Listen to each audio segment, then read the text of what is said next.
जसविंदर जी, स्वागत है आपका। पहले तो हकीम साहब को मेरा नमस्कार जी। आदाब, जय।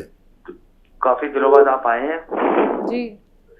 तो हकीम साहब आजकल ना सबसे बड़ी एक प्रॉब्लम चल रही है मेरे घर में। लगभग सभी एक बीमारी से परेशान है।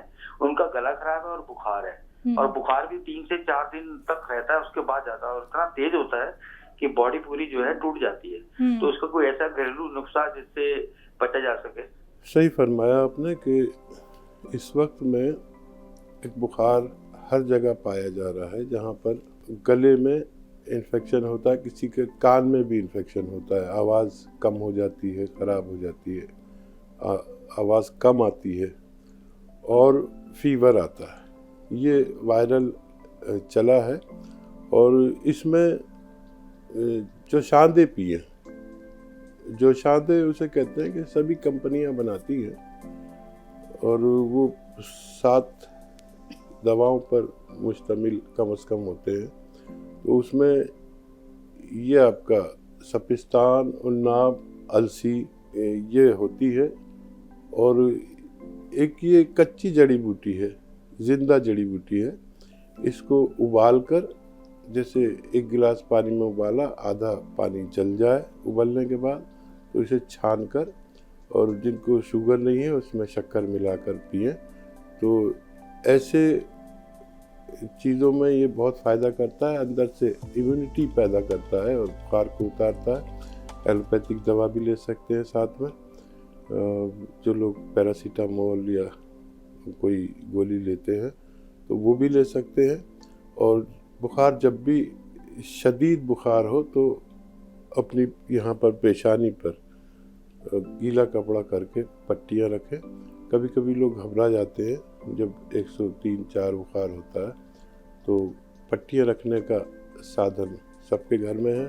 गर्म गीला कपड़ा करके आप बार बार यहाँ माथे पर रखिए, तो उससे दिमाग को बुखार चढ़ने से बच जाता है। नहीं तो ये बुखार दिमाग को भी चढ़ सकता है। सीमा जी, जी स्वागत है आपका। मेरा सवाल है कि मेरे में नस दबी हुई है पीठ की। क्या सवाल है? हेलो, मेरे पीठ की नस दबी हुई है। रीढ़ की नस दबी हुई है? हाँ, पीठ की। 40, 45, 50 साल में ये हर किसी की डिस्क में नर्व दबती ज़रूर है। फिर मैं आपको बता रहा हूँ कि ये कोई ऐसा रोग नहीं है जो सिर्फ आपको हुआ है। हर किसी की डिस्क में रग दबती है और ये बड़ी तकलीफ़ देती है। डॉक्टर तो इसका ऑपरेशन तक कर देते हैं, फिर भी ये परेशानी रहती ही है। तो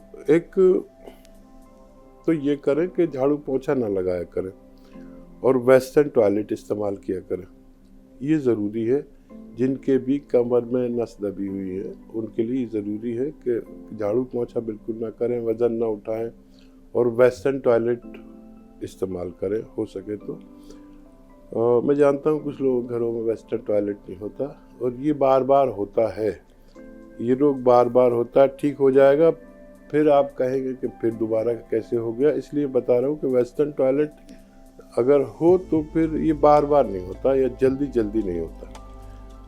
अच्छा, एक आता है गोंद स्याह। गोंद स्याह आप ले, ये रॉ मटेरियल है, कच्ची दवा है। एक गोंद है जो काले रंग का होता है और स्वाद में कड़वा होता है, लेकिन ये नकली बहुत मिलता है। आप असली गोंद स्याह लें, उसको पाउडर बनाएं और 2 चुटकी, ये चुटकी है मेरी, इसमें जितना आए एक चुटकी में, ऐसी 2 चुटकी सुबह नाश्ते के बाद और 2 चुटकी शाम को खाने के बाद खाया करें। आपको फ़ायदा होना मुमकिन है। रिहाना जी हमारे साथ जुड़ गई हैं, स्वागत है आपका। जी, अस्सलाम वालेकुम। वालेकुम अस्सलाम। जी, मेरी प्रॉब्लम ये है कि मेरे जो आते हैं ना, मेरे पेट में अल्सर बन गया, उसमें जो छाले बन के ना वो फूट गए, जख्म हो गए। तो मुझे खाने में पानी भी लग रहा है, मैं कुछ खाती रही हूँ तो। और मुझे डायबिटीज भी है। ठीक है। क्या उम्र है आपकी रेहाना? मेरी उम्र है 44 और मेरा मेनोपॉज भी चल रहा है डॉक्टर साहब। आप ज़रूर जानती होंगी कि एक चीज़ आती है, आजकल आने लगी है, इस मौसम में ही आती है, बेल पत्थर या पत्थर बेल। बेल पत्थर या पत्थर बेल, इसका शरबत बना के लोग पीते हैं।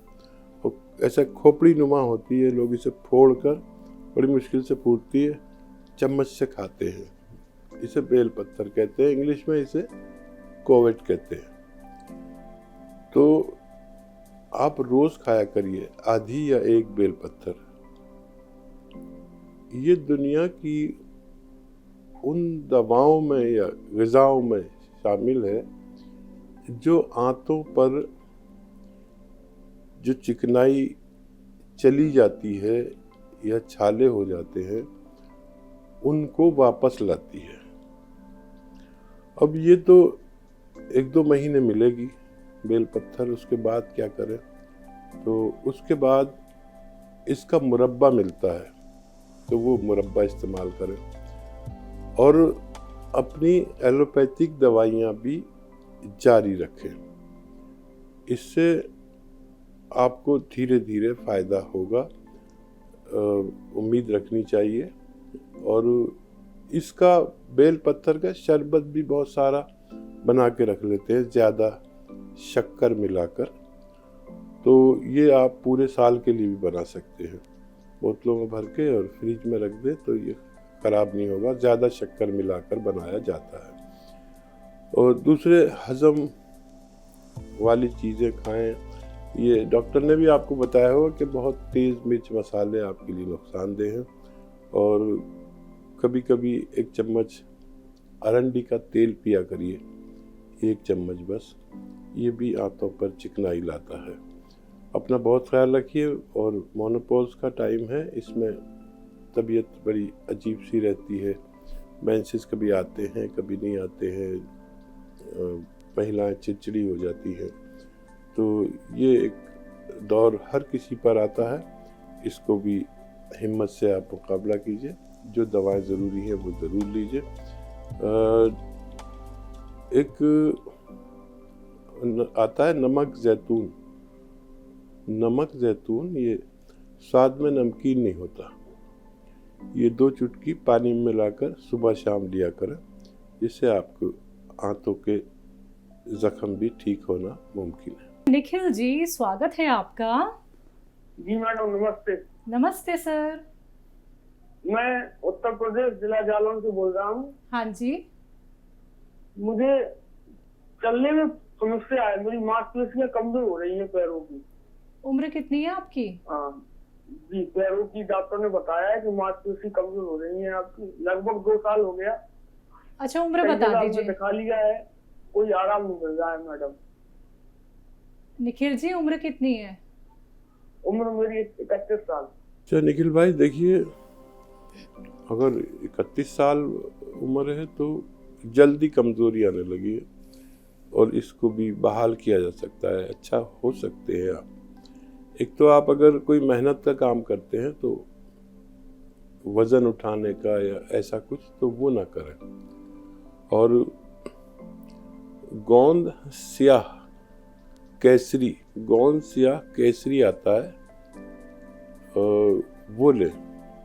इसे पाउडर बना के और आधा ग्राम सुबह शाम खाएं। गोंद स्याह केसरी और असली लेना, आधा ग्राम 2 बार खाएं दिन में। खाने के बाद दूध या पानी से ले सकते हैं, इससे आपको फ़ायदा होना मुमकिन है। शगुफ्ता जी हैं, बात कर लेते हैं। स्वागत है आपका। जी, मैं शगुफ्ता बोल रही हूँ। जी बोलिए। जी, जिन साहब से बात करनी थी। कर लीजिए। जी शगुफ्ता, मैं सुन जी, रहा हूँ। अस्सलाम वालेकुम। वालेकुम सलाम। जी जिन साहब, मुझे ना थायराइड है। हेलो। जी, मुझे थायराइड है और शुगर भी है। मेरी शुगर ना अप डाउन होती है, कभी तो बहुत 400 हो जाती है, 300, कभी 60 भी हो जाती है, 70। दवाई ले रहे? जी, दवाई ले रही हूँ जी। और मुझे भूख भी नहीं लगती है, वेट भी एकदम कम होता जा रहा है मेरा। थायराइड वजन कम करने वाला है आपको? पहले तो मुझे वजन मोटा बढ़ाने वाला।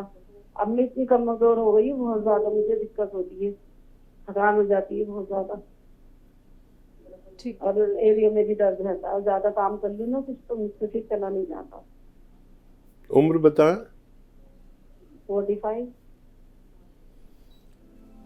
देखिए ये 40, 45, 50, 55, 60 ये उम्र किसी को जल्दी किसी को देर से। मैं बार बार सबसे कहता हूँ कि ये रोग आदमी में प्रवेश करते हैं। किसी को थायराइड, किसी को शुगर, किसी को ब्लड प्रेशर और किसी को दिल का कोई रोग।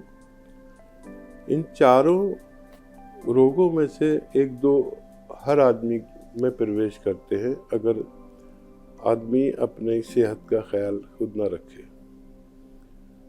तो जो लोग रोगी हैं और जो लोग नहीं हैं वो भी ये नुस्खा ले सकते हैं। देखिए थायराइड में धनिया, आंवला, मेथी, 3 चीजें। अच्छा, धनिया लेना है 300 ग्राम, इस रेशो से बनाना है। धनिया लेना है 300 ग्राम, आंवला लेना है 100 ग्राम, मेथी का दाना लेना है 100 ग्राम। इनको खूब बारीक पीस के अपने घर में रखिए। और एक आता है नमक जैतून, एक नमक है जो जैतून का नमक है, नकली ना लें, असली लें, ये नकली बहुत मिलता है। 1-2 चुटकी नमक जैतून पानी में मिलाइए, 1 गिलास पानी में, और इस पानी से ये नुस्खा खाइए आपके थायराइड में और बहुत सारी बीमारियों में, एसिडिटी में और लीवर फंक्शन में, किडनी फंक्शन में, क्योंकि ये डायबिटीज धीरे धीरे आदमी को खाती है, दिमाग को खाती है, आँखों को खाती है, दिल को खाती है, जिस्म को खाती है, जान को खाती है। थका थका आदमी रहता है।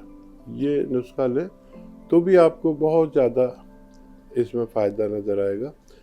और डायबिटीज़ के लिए दवाएं लेते रहें। आपकी डायबिटीज़ बहुत ज़्यादा जिगजैग होती है तो टेस्ट भी किया करें। और जो दवा लेते हैं उसको दवा को लिया करें, लेकिन डॉक्टर से भी मशवरा कर लिया करें कि कब कितनी डायबिटीज़ है, और टेस्ट भी कराना ज़रूरी है। अब रहा जिगजैग का सवाल, जिन लोगों को कम या ज़्यादा बहुत ज़्यादा होती है वो लोग खतरे में रहते हैं, तो महसूस किया करें डायबिटीज़ को कि कम होती है तो क्या सिम्टम्स नज़र आते हैं आपको अपने जिस्म में, और ज़्यादा होती तो क्या। उससे भी लोग समझ जाते हैं कि डायबिटीज़ बढ़ रही है या कम हो रही है। एक गोंद आता है जामुन का गोंद, 1 चुटकी सुबह 1 चुटकी शाम बस लेना है। इससे हम डायबिटीज़ में बेहतरी कर सकते हैं।